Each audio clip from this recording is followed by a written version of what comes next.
Hello welcome to mini vlog. So ఇవాళ Sunday కదా, so Sunday special ఏంటంటే బిర్యానీ చేస్తున్నాను, చికెన్ బిర్యానీ.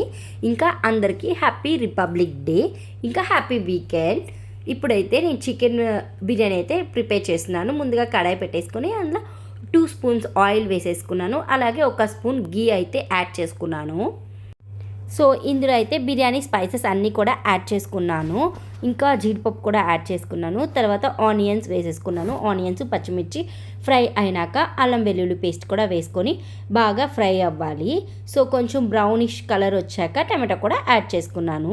ఇందులోనే కొంచెం సాల్ట్ అయితే యాడ్ చేస్తున్నాను. యాక్చువల్లీ చికెన్ వచ్చేసి నిన్న నేను సాటర్డేనే తెప్పించుకున్నాము. సండే రిపబ్లిక్ డే కదా, చికెన్ అవైలబిలిటీ ఉంటుందో లేదో తెలియదు. సో అందుకని ½ కేజీ చికెన్ అయితే ముందు రోజే తెచ్చి పెట్టేసుకున్నాను. అందులో సాల్ట్ పసుపు వేసేసి నేను ఫ్రిడ్జ్లో అయితే స్టోర్ చేసేసుకున్నాను. సో ఇప్పుడైతే పసుపు యాడ్ చేయట్లేదు, సాల్ట్ కూడా కొంచెం ఉంది, అందుకే కొంచెం సాల్ట్ యాడ్ చేశాను. ఇప్పుడైతే 1 స్పూన్ కారము, 1 స్పూన్ ధనియాల పొడి, ఇంకా 1 స్పూన్ వరకు బిర్యానీ మసాలా అయితే వేశాను. సో ఇవన్నీ బాగా మిక్స్ చేసేస్తున్నాను. మిక్స్ చేసి మూత పెట్టేసి కొంచెంసేపు వదిలేస్తే అది చికెన్లోంచి వాటర్ వచ్చి ఆ వాటర్తోనే చికెన్ ఉడుకుతుంది. సో ఆల్రెడీ ఫ్రిడ్జ్లో పెట్టిన చికెన్ కాబట్టి ఇందులో వాటర్ ఎక్కువే వస్తుంది. సో ఆ వాటర్తోనే చికెన్ అనేది కుక్ అయిపోతుంది, ఇంకా ఎక్స్ట్రా వాటర్ యాడ్ చేయనక్కర్లేదు.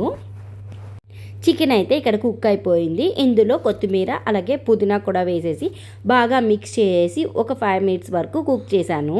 తర్వాత స్టవ్ ఆఫ్ చేసేసి తర్వాత కరెంట్ కుక్కర్లో అయితే బిర్యానీ చేస్తున్నాను. కరెంట్ కుక్కర్లో అయితే రైస్ తీసుకున్నాను. రైస్ మనకి ఎంత క్వాంటిటీ కావాలో అంత వేసేసుకొని వాటర్ కూడా వేసేసుకున్నాను. సో అందులో ఈ చికెన్ అయితే దాంట్లోకి వేసేసుకుంటున్నాను. కొంచెం చప్పగా వస్తుంది అనుకోవచ్చు, కానీ మనం స్పైసెస్ వేసుకుంటే కొంచెం చప్పగా ఏం ఉండదు. కరెంట్ కుక్కర్లో బాగానే ఉంటుంది. ఇంకా ఇందులో కొంచెం సాల్ట్ అయితే వేసేసి పెట్టేశాను అనమాట. ఇంకా ఆటోమేటిక్గా కరెంట్ కుక్కర్లో మనకి బిర్యానీ అయితే ఫినిష్ అయిపోతుంది. సో ఇలా ఓపెన్ చేసి బాగా మిక్స్ చేసేస్తున్నాను, చాలా బాగా వచ్చింది. ఇంకా ఒక ప్లేట్లోకి తీసుకొని సర్వ్ చేసేసుకున్నాను. అండ్ నా చికెన్ బిర్యానీ అయితే చాలా సింపుల్గా చేశాను కదా, సో మీరు కూడా ట్రై చేయండి, చాలా సింపుల్గా అయిపోతుంది. ఇంకా ఇది వచ్చేసి సాటర్డే నైట్ అనమాట, ముందు రోజు రాత్రి. యాక్చువల్లీ మూవీ డేట్కి అయితే వెళ్ళాము. అదే మూవీ అంటే డాకు మహారాజ్. సో ఆల్రెడీ సంక్రాంతికి వస్తున్న మూవీ అయితే చూసాము. సినిమా అంతా నవ్వుతూనే ఉన్నాను అనమాట. నాకు చాలా బాగా నచ్చింది ఆ మూవీ. సో డాకు మహారాజ్ ఏంటంటే కొంచెం మాస్గా ఉంటుంది, ఇంట్రెస్ట్ ఉండదేమో అనుకొని వెళ్ళాను, బట్ నాకు చాలా చాలా బాగా నచ్చింది. ఇంకా నాకు ఎంత బాగా నచ్చిందంటే సినిమా గురించే మాట్లాడుతున్నాను సినిమా అయిపోయినా కూడా. వీడియో నచ్చినట్లయితే ఛానల్ని సబ్స్క్రైబ్ చేసుకోండి.